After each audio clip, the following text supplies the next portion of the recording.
दोस्तों, अगर ना चाहते हुए भी मन में अश्लील विचार आते हो तो बुद्ध की ये कहानी आपके विचारों को पूरी तरह बदल सकती है। एक बार की बात है, चंद्रवंशी राजकुमार भरत बुद्ध के सानिध्य में भिक्षु के रूप में दीक्षित हुए थे। बुद्ध अपने भिक्षुओं को उपदेश देने के साथ साथ उनको भिक्षाटन के लिए भी भेजा करते थे, जहाँ से उनको भिक्षा मिलती थी। भरत को भी महात्मा बुद्ध ने भिक्षा लेने के लिए एक श्राविका के घर की ओर भेजा। भरत रास्ते में चलते हुए सोच रहे थे कि न जाने आज खाने में क्या मिलेगा। हमेशा महल में खाने के लिए अनगिनत स्वादिष्ट भोजन मिला करता था, लेकिन आज उसे जो भी मिलेगा उसी से काम चलाना पड़ेगा।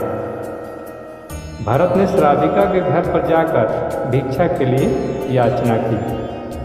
श्राविका ने भरत को बैठने के लिए कहा। श्राविका जब अंदर गई थी तो भरत पुनः अपने प्रिय भोजन के बारे में सोच रहे थे। जब श्राविका भोजन लेकर आई तो भरत अचंभित रह गए। भरत अपने प्रिय भोजन को देखकर बहुत खुश हुए और उन्होंने भिक्षा ग्रहण की।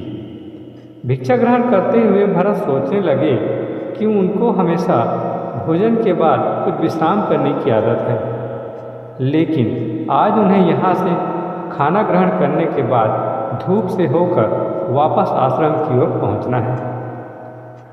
भोजन करने के पश्चात श्राविका ने भरत को कुछ समय विश्राम करने के लिए आग्रह किया। भरत पुनः खुश हो गए। सारी इच्छाओं की पूर्ति होते देख भरत इसको एक संयोग मानकर कुछ देर के लिए आराम करने लेट गए। आराम करते हुए भरत सोचने लगे कि आज तो सोने को मिल गया, लेकिन मेरे सर पर हमेशा के लिए छत का साया तो मिट गया है। जब भरत सोकर पुनः उठे तो श्राविका ने कहा कि आपको जब तक यहाँ पर रहना है आप यहाँ पर ठहर सकते हैं। अब भरत समझ गए कि ये कोई संयोग नहीं, श्राविका जरूर मेरा मन पढ़ रही है। भरत उठ खड़े हुए। भरत ने श्राविका से पूछा, मुझे क्षमा कीजिए, पर क्या आप मेरा मन पढ़ सकती हैं? आप यह सब कैसे कर लेती हैं? श्राविका ने कहा, शुरू में मेरे लिए ये कठिन था, लेकिन मैंने खुद के विचारों को देखना शुरू किया। शुरू में मेरे विचारों की संख्या अनगिनत थी, पर मैंने अपना पूरा ध्यान उन विचारों पर केंद्रित किया। मैंने बिना पक्ष विपक्ष के अपने विचारों को देखना जारी रखा। धीरे धीरे मेरे विचारों की संख्या कम होती गई। मेरे सारे व्यर्थ विचार दूर होते गए। तब से मैं दूसरों के विचार पढ़ लेती हूँ। यह सब सुनकर भरत घबरा गए। भरत ने श्राविका से आज्ञा ली और वहाँ से निकल पड़े। रास्ते में चलते हुए भरत अपने मन के विचारों का स्मरण करने लगे। भरत के मन में श्राविका के बारे में अश्लील विचार आए। श्राविका ने भरत के बारे में न जाने क्या सोचा होगा।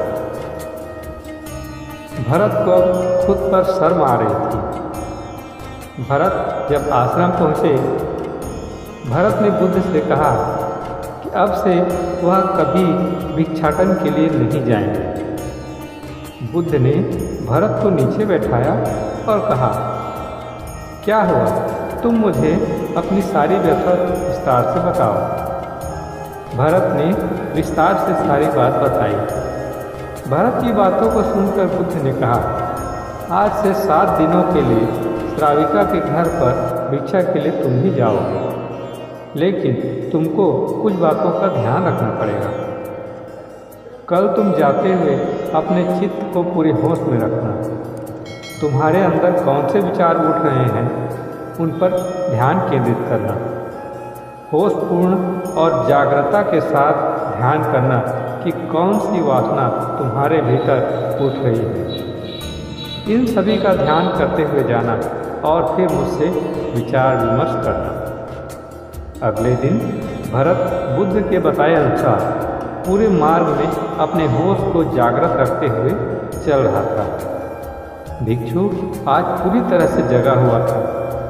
जैसे जैसे श्राविका का घर नज़दीक आ रहा था, भरत की घबराहट बढ़ रही थी। भरत ने अपनी घबराहट को एक तरफ करते हुए बुद्ध के विचारों पर ध्यान केंद्रित किया। जब भरत श्राविका के घर पर पहुंचा तो उसके दिमाग में केवल एक सन्नाटा था, जिसके भीतर कोई वासना नहीं, कोई कामना नहीं, न कुछ अच्छा पाने की इच्छा थी। भिक्षु भरत ने भिक्षा ली, ग्रहण की और वहाँ से वापस निकल गया।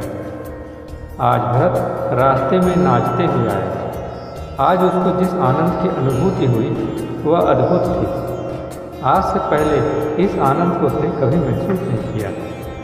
भरत ने आंख जाकर बुद्ध को प्रणाम किया और उन्होंने उसके साथ जो मन में विचार आए उसने भगवान बुद्ध को बताया। तो दोस्तों, देखा आपने किस तरह से अपने मन में अश्लील विचार को पूरी तरह से राजकुमार भरत जो है रोक पाए। दोस्तों, अगर एक कहानी आपको अच्छी लगी हो तो वीडियो को लाइक करें, शेयर करें और चैनल को सब्सक्राइब जरूर करें। साथ में बेल आइकन को प्रेस करें ताकि भविष्य में भी आपको ऐसी प्रेरणादायक कहानियाँ सुनने को मिलती रहें। धन्यवाद।